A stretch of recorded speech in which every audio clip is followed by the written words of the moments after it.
ঢাকা বিশ্ববিদ্যালয়ে কেন্দ্রীয় ছাত্র সংসদ নির্বাচনকে নিয়ে মন্তব্য করায় ভারতের কংগ্রেস নেতা শশী থারুরকে রীতিমতো এক হাতে নিয়েছেন প্রতিরোধ পর্ষদ প্যানেলের সাধারণ সম্পাদক প্রার্থী মেঘমল্লার বসু। বৃহস্পতিবার রাতে সামাজিক যোগাযোগ মাধ্যম ফেসবুকে দেওয়া এক পোস্টে তিনি এসব বক্তব্য দেন।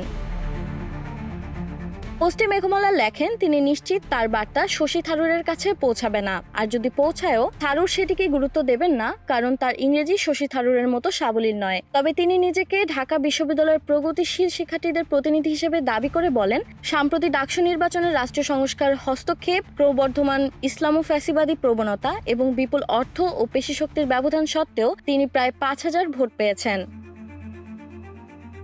বাংলাদেশ দক্ষিণপন্থী রাজনীতি নিয়ে থারুরের মন্তব্যের সমালোচনা করে মেঘমল্লা লেখেন, আপনার যে পর্যবেক্ষণ মানুষ বড় দলগুলো দুর্নীতিতে ক্লান্ত হয়ে বিকল্প খুঁজছে, এটা সঠিক, কিন্তু আপনি বুঝতে পারছেন না আপনার মন্তব্য আসলে বাংলাদেশে কেবলমাত্র অতি ডানপন্থীদেরই সহায়তা করছে। বিন্দুমাত্র নম্রতা আপনার নেই যে উপলব্ধি করবেন আপনি অজান্তেই জামায়াতের জন্য জনসংযোগ কার্যক্রম চালাচ্ছেন।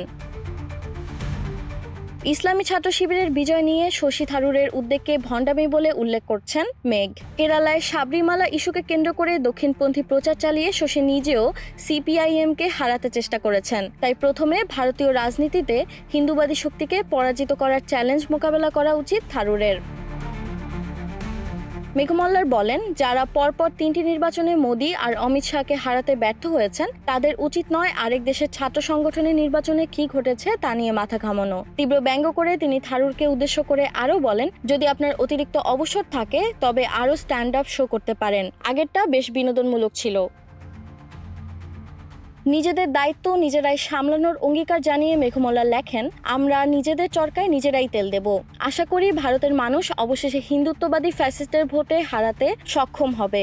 আমাদের দেশ ইসলাম ও ফ্যাসিস্টদের প্রতিরোধ করতে আমরা জীবন দিতেও প্রস্তুত। প্রয়োজন হলে আমরা একে অপরের পাশে দাঁড়াবো, কিন্তু দয়া করে নসিহত করা বন্ধ করুন।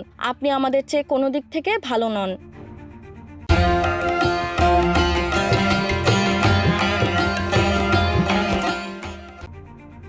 এর আগে ঢাকা বিশ্ববিদ্যালয়ে জামায়াতে ইসলামী সমর্থিত ছাত্র সংগঠনের ব্যাপক বিজয় নিয়ে উদ্বেগ প্রকাশ করেন ভারতের কংগ্রেস নেতা শশী থারুর। তিনি বলেন, এই ঘটনাটি বাংলাদেশের রাজনৈতিক গতিপথ এবং ভারতের সঙ্গে সম্পর্কের জন্য এক অশনি সংকেত হয়ে দাঁড়াতে পারে। সামাজিক যোগাযোগ মাধ্যম এক্সে দেওয়া এক পোস্টে থারুর লেখেন, বিষয়টি হয়তো বেশিরভাগ ভারতীয়র কাছে তেমন আলোড়ন সৃষ্টি করেনি, তবে এটি ভবিষ্যতের জন্য নিঃসন্দেহে উদ্বেগজনক ইঙ্গিত।